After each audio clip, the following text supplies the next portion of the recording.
nothing like listening to a race car playing got caught Democrat to brighten up your day. Let's listen to her for a minute.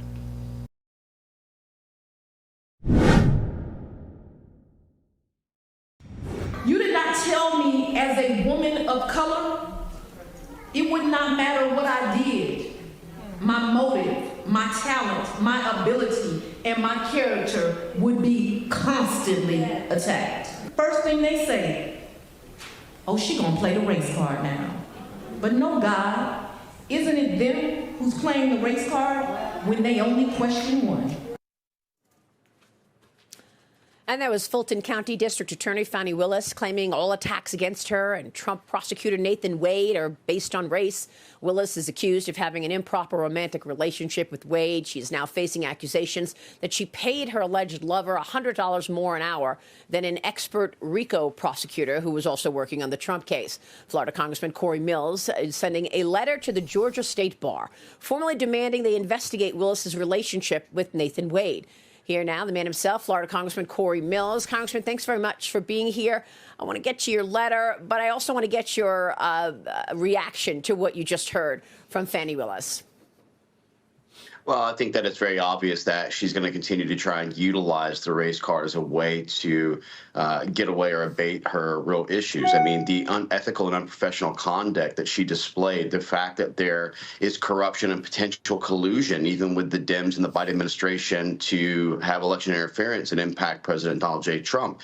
I think also the fact that she could have been financially benefiting from this additional spending with Wade in her romantic rendezvous. And so I think there's a lot of things that needs to be unpacked, and I want Governor Kemp and I want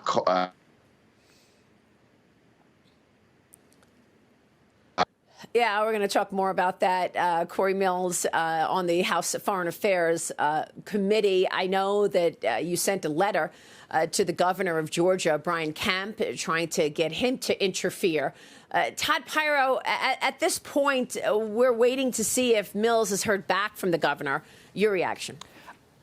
You can hire a special attorney who is versed in a particular area of the law for situations like this. But typically that attorney has an extensive history, in this instance, in RICO cases, right?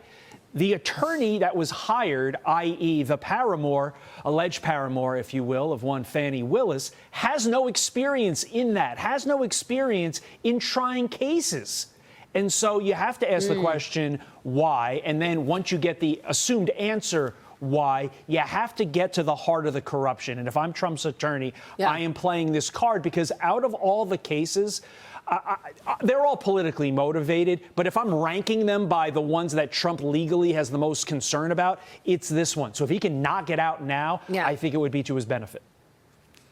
And Cheryl, to make the connection to her benefiting from that higher pay for Nathan Wade. Apparently, there are reports they've gone to the Bahamas and Florida and all of these trips where, you know, they're connecting the dots that he was being paid more and they're using the money for that. And I know that Corey Mills mentioned all of this in the letter. Have you heard back, Congressman, from the governor of Georgia?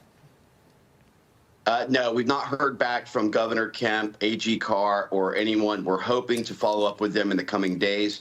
But again, Governor Kemp has to have a willingness to ensure that his Department of Injustice is actually able to step up and do their jobs and do it in a legal proceeding way that doesn't have the unethical and unprofessional behaviors that was discussed in my letter. Yeah, underlying Department of Injustice.